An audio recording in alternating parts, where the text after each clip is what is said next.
Oke, selamat pagi Pak Budi. Terima kasih sudah meluangkan waktunya Pak untuk kita melakukan interview atau wawancara via podcast ini Pak. Jadi di 2020 ini memang tahun yang sedikit berbeda ya Pak buat kita ya Pak.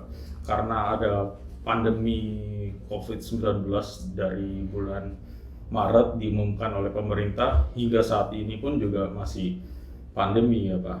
Masih cukup banyak kasusnya Pak. Boleh cerita sedikit nggak Pak tentang 2020 ini bagi AST itu seperti apa Pak? Oke, selamat pagi Pak Bowo. Oke Pak. Jadi memang tahun 2020 ini cukup menantang buat kita. Di satu sisi kita bersyukur kita berhasil mengimplementasikan sampai ke production paling tidak 2 internet banking di Bank Permata dan di CIMB Niaga. Kemudian juga kita mendevelop dan mengimplementasikan mobile banking di Bank Jateng dan Bank Aceh. Itu achievement yang luar biasa untuk tahun ini. Tetapi secara overall memang cukup menantang ya, karena biar gimana pun ekonomi itu turun. Karena ekonomi turun tentunya spending dari customer kita juga sedikit turun. Tentunya akan impact ke kita juga. Jadi memang bukan tahun yang mudah untuk tahun 2020 ini. Tetapi bagusnya karena kita banyak fokus di digital integration, tentunya sangat dibutuhkan untuk saat ini. Jadi kita tetap sustain, kita tetap bagus, tetapi memang tidak sebagus tahun 2019. Lalu COVID-19 ini juga memukul cukup banyak industri ya Pak, baik perbankan, non perbankan, ataupun IT dan juga di luarnya Pak gitu. Nah, bagaimana IST menyikapi pandemi ini sehingga IST masih dapat bertahan hingga saat ini? Karena kita sudah lihat di awal-awal pandemi cukup banyak perusahaan yang bisa dibilang gulung tikar ya Pak karena pandemi COVID-19 ini. Nah, IST bagaimana menyikapinya Pak sehingga IST masih tetap berdiri dengan kokoh hingga saat ini Pak? Oke, IST itu dari awal kita bangun fokusnya kepada development atau implementasi produk-produk yang bisa dilakukan hampir 100% atau 100% oleh kita sendiri lokal. Itu yang menurut saya yang membuat kita mempunyai kekuatan sampai saat ini. Karena project-project kita saat ini benar-benar kita bisa implementasikan sendiri, kita develop sendiri tanpa kita ada kebutuhan support dari luar negeri. Sehingga secara project tetap jalan karena kita nggak ada dependensi dengan pihak luar. Di satu sisi juga biaya bisa mengikuti dengan apa yang terjadi di market. Jadi menurut saya itu memang strength kita, dan kita memang dari visi misi kita jelas ya. Jadi yang namanya resource itu adalah aset kita. Jadi resource lokal itu aset kita. Jadi tentunya itu yang menopang pertumbuhan IST saat ini. Ya, demikian Pak Bowo. Nah, aku sedikit tertarik Pak dengan manpower Indonesia tadi Pak yang Pak Budi sebutkan, dan kita mencoba untuk tidak tergantung dengan manpower dari luar ya Pak. Ini satu visi misi dengan Pak Presiden Jokowi ya Pak, yaitu memberdayakan manpower lokal ya Pak. Nah, selain itu IST juga berfokus pada digital transformation ya Pak. Jadi membantu perusahaan-perusahaan yang ingin melakukan digital transformation dengan memberdayakan manpower lokal ya Pak. Nah, boleh cerita sedikit Pak mengenai manpower lokal tersebut Pak, sedikit lebih detail Pak? Ya, jadi ini berangkat dari keinginan pribadi saya sebetulnya ya. Jadi kira-kira mungkin sekitar 10 tahun yang lalu saya melihat banyak proyek di Indonesia ini, tetapi banyak yang mengerjakan itu justru bukan dari tenaga-tenaga lokal, terutama di IT, di digital, di integration itu. Banyak yang ngerjakan itu mungkin dari Singapura, Malaysia, India. Jadi menurut saya itu disayangkan sekali menurut saya saat itu. Karena kita tuh punya populasi yang besar, itu adalah keuntungan demografi kita. Tetapi kalau kita nggak memanfaatkan itu, market itu justru akan dinikmati orang lain. Sebenarnya itu nggak berangkat dari, ya tadi memang kebetulan inline dengan apa yang disampaikan Pak Jokowi. Tetapi itu udah kita pikiran kira-kira 10 tahun yang lalu. Makanya kita shifting, kita itu banyak mencari produk yang kita bisa implementasikan 100% oleh kita sendiri. Atau bahkan kita sekarang juga sudah mulai kita develop produk-produk kita sendiri oleh tenaga lokal.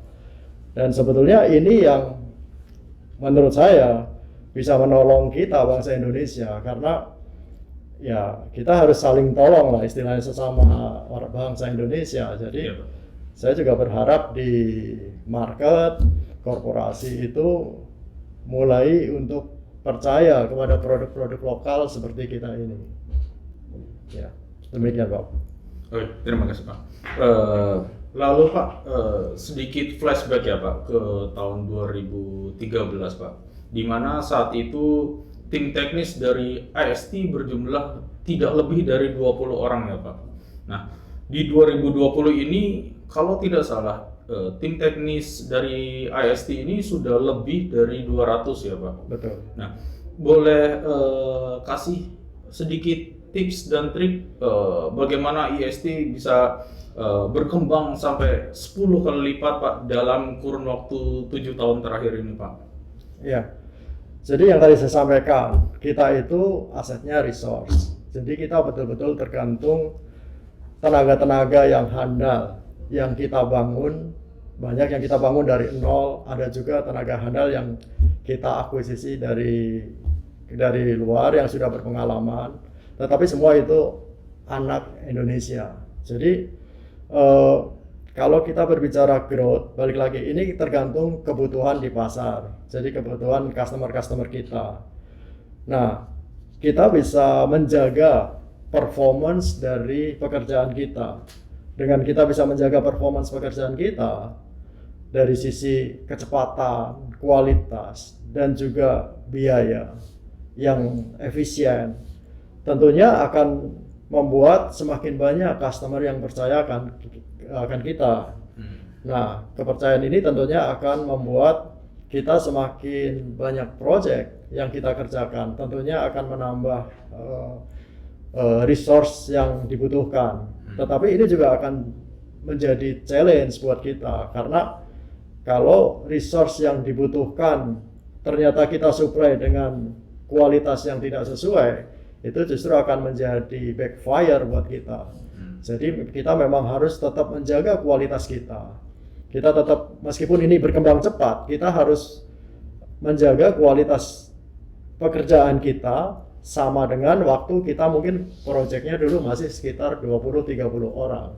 Nah, itu memang challenge yang nggak mudah. Tetapi sampai sejauh ini kita berhasil untuk melakukan itu. Proyek-proyek kita semua berhasil. Saya cukup bangga dengan itu, karena proyek-proyek kita itu bukan proyek yang simple. Itu proyek-proyek yang complicated, membutuhkan expertise yang tinggi, dan itu kita bisa kerjakan sendiri oleh anak-anak kita, adik-adik kita, dan saya sangat bangga dengan itu. Secara tidak sengaja kita sudah membuat banyak orang yang mempunyai experience di mobile banking untuk sebagai programmer atau sebagai project manager, business analyst, mempunyai pengalaman lebih dari 5 tahun saat ini. Dan saya sangat bangga dengan hal itu. Demikian Pak Bowo. Oke, terima kasih Pak Budi. Nah, lalu Pak, untuk 2021 ini kemungkinan di tahun depan itu kan pandemi masih berlangsung ya Pak. Nah, apa visi misi dari IST untuk menghadapi 2021 ini Pak? Iya, untuk 2021 kita tuh pengen lebih mengembangkan dari sisi produk ya. Produk itu dalam artian saat ini kita fokusnya integration itu ada di telco, di Telkom. Kemudian kalau kita bicara digital kebanyakan di banking. Nah, saya memang ada coba untuk masuk di beberapa industri lain tapi mungkin masih di FSI. Oke, Pak. Nah, itu kita lagi coba, Pak. Kemudian juga di banking sektor sendiri saya juga sedang coba untuk mencari cara supaya semakin banyak prospek customer yang mengenal kita. Karena yang tadi saya sampaikan, ini produk benar-benar yang kita ciptakan adalah benar-benar dari dalam negeri, tetapi menurut saya belum banyak customer yang tahu, belum banyak prospek customer yang tahu. Jadi itu PR buat kita saat ini. Jadi itu yang akan kita lakukan di tahun depan. Mungkin kita, bukan mungkin ya, di tahun depan kita lebih boost dari sisi sales kita untuk supaya bisa semakin banyak prospek yang kita jangkau sehingga mengenal kita. Ya. Oke, Pak. Lalu Pak, mengenai pandemi COVID-19 ini yang seperti saya bilang sebelumnya bahwa 2021 ini nantinya kemungkinan pandemi masih berlangsung walaupun saat ini sudah ada vaksin ya Pak.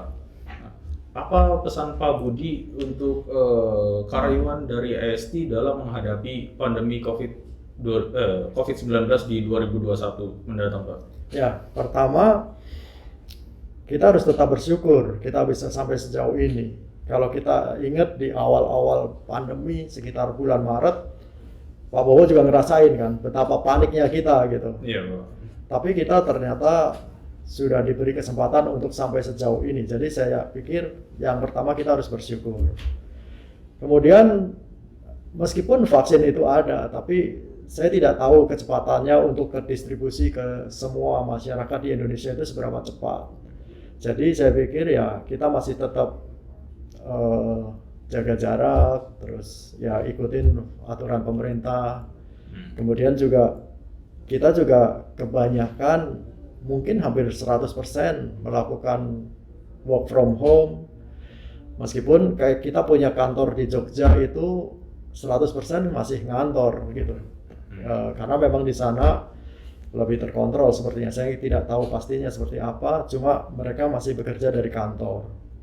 Nah, jadi kita tetap masih ikutin aturan-aturan pemerintah itu, dan menurut saya saat ini kita bekerja dari rumah atau dari jarak jauh pun efisiensinya malah meningkat. Kayak zaman dulu itu kan kalau sehari itu paling saya meeting mungkin 2-3 kali dalam sehari karena kita mesti ada kepotong jarak perjalanan gitu kan. Iya Pak. Saat ini kita pakai online, mungkin bisa kadang-kadang malam-malam juga masih ada Zoom, ada meeting gitu. Jadi secara efisiensi lebih meningkat. Mungkin di sisi developer juga harusnya saat ini efisiensinya cukup terjaga karena yang saya tahu proyek-proyek kita sejauh ini cukup bagus ya. Tadi saya ceritakan kita bersyukur kita ada 4 proyek yang go live ke production. Itu semua go live-nya dalam masa pandemi. Jadi menurut saya performance dari developer kita, project manager kita justru meningkat di saat ini. Oh, justru karena work from home itu malah meningkatkan kinerja dari teman-teman developer ya Pak, atau teman-teman teknis di lapangan ya Pak? Untuk saat ini iya, karena sebetulnya ini juga dari sisi customer sendiri ada apa ya, perubahan penerimaan ya, dalam artian mungkin kalau zaman dulu semua customer itu pengennya ngelihat orang yang ngerjain itu ada di kantornya mereka gitu kan. Nah saat ini yang dilihat lebih ke hasil, dan memang infrastruktur untuk melakukan meeting secara online itu semakin bagus, semakin mudah. Jadi itu yang membuat efisiensi itu masih tetap terjaga. Paling nggak untuk saat ini, sampai saya nggak tahu berapa tahun ke depan, sepertinya masih seperti ini yang akan dilakukan pendekatannya. Tetapi dari kita akan fleksibel mengikuti perkembangan zaman, karena memang pada prinsipnya digital ini kan harus cepat untuk adaptasi terhadap perubahan. Jadi pada saat kita melakukan seperti ini pun kita harus adaptif gitu. Oke. Terima kasih Pak Budi. So far kita sudah cukup mendapatkan banyak informasi dari Pak Budi mengenai IST di 2020 ini dan juga IST di 2021 yang akan datang ya Pak. Nah, terima kasih Pak sudah meluangkan waktunya. Terima kasih juga. Untuk teman-teman dari IST, semoga podcast kali ini bisa membantu menambah wawasan dari teman-teman IST. Tetap jaga jarak, tetap cuci tangan, patuhi protokol kesehatan dari Kementerian Kesehatan Indonesia. Semoga kita semua bisa survive dalam melewati pandemi COVID-19 ini. Terima kasih Pak Budi. Ya, terima kasih. Assalamualaikum warahmatullahi wabarakatuh. Waalaikumsalam.